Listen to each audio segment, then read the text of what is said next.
Hey, it is Deborah, and we're on day 26 of live Facebook videos. And I'm telling you that I'm on day 26 because I started this challenge because a lot of my clients are coming to me and they're saying, I'm really afraid to be visible. I'm really afraid to show up more. And at the same time, they're saying, how do I build my business? This is how you build your business, one baby step at a time. You just take tiny little action steps, and every single action step gets you one step closer to your destination. And I've been thinking about this a lot because, well, for one thing, I'm about to launch a super exciting virtual brain training event that's called Master Your Money Mindset Brain Hacks for Freedom. And this is a big deal. I reached out to 34, 35 experts. I actually reached out to probably closer to 100. I don't know the exact number. Maybe I reached out to 70. But I reached out to people that I admire, people who inspire me, people whom I follow and I look up to as models for how I would like to be. And when we're beginning on this entrepreneurial path, it's very easy to put up these walls, and those walls have lots of different variations and flavors, and there are things like this. Let me know if any of this resonates for you. There are things like, well, the market's already saturated, or nobody wants what I have to offer, or nobody would pay me for that, or I need to go get another degree, or I'm too young, or I'm too old, or I don't have an audience, or you can fill in the blank, right? Those of you who are just starting and know that you're here with a skill, with a gift, with a product you want to offer the world, you know it's in you wanting to come out. And there's a lot of fear and a lot of hesitation around the desire you have to get your product out, and then this end point of who's going to buy it, or who's going to read it, or who's going to watch it, or who's going to use whatever it is that you're putting out there. And that can be a scary place. What I want to say is that we're always in that place. We're always in this place right now in the present moment, reaching for, looking towards, dreaming about, fantasizing about, visualizing about, writing about, journaling about something that's like out in the future, because we create the future from right now. You can't recreate the past. The past has happened and it is what it is. But the future hasn't happened yet, and you get to create it. That is a super powerful thought. Can you wrap your head around that? The future hasn't happened yet. You get to create it. And the way you create it is by your habitual thoughts and actions and beliefs. And those thoughts and actions and beliefs are going to get you one step closer to where you want to go.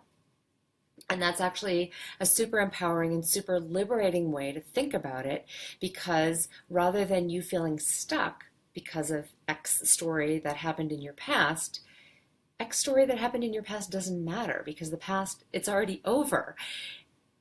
If you can start thinking instead about the story that you're going to write, beginning right now, moving towards your future, that's empowering, because you can write any story you want, because the future is happening in real time as you're creating it with your thoughts and your beliefs. Today, I noticed on Facebook, you know how Facebook serves up stuff that you posted from some time ago. So some time ago, I found some pictures of myself on top of Kilimanjaro. And I climbed to the top of Kilimanjaro in 1990, I bet it was 1998, maybe 1999, 97, somewhere in the late 90s.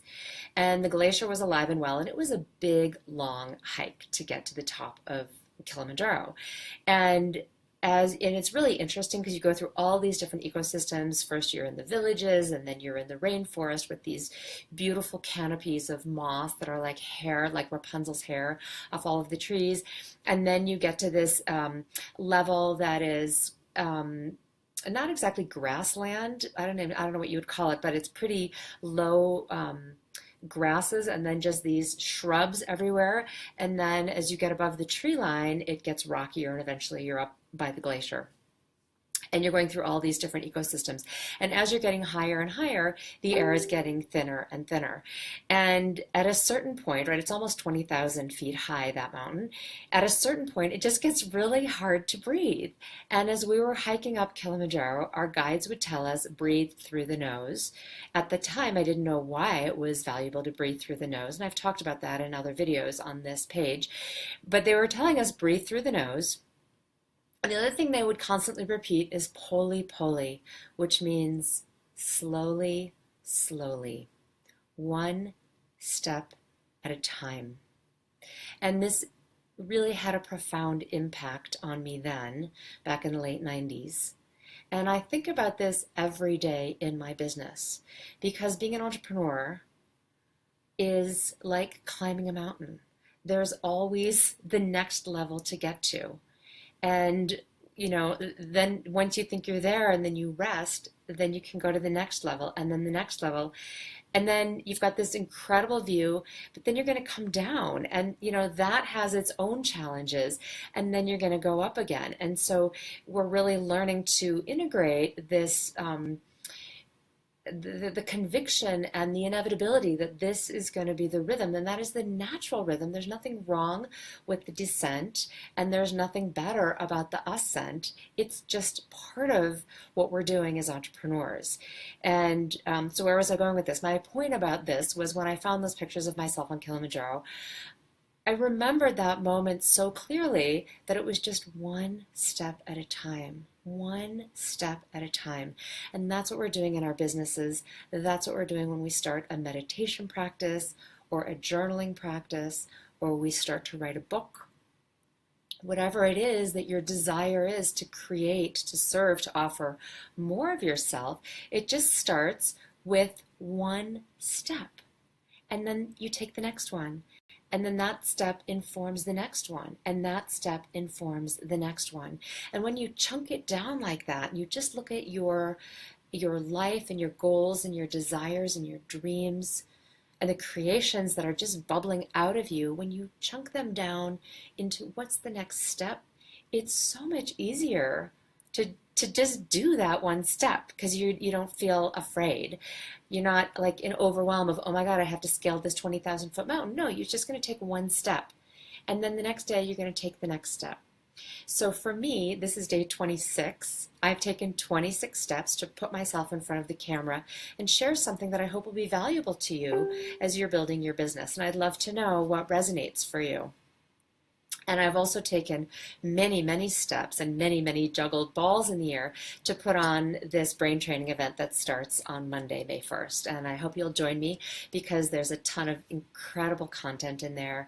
And I've interviewed 30-some experts who all share their best wisdom and advice on what they've done to enjoy the freedoms in their lives and businesses that they are.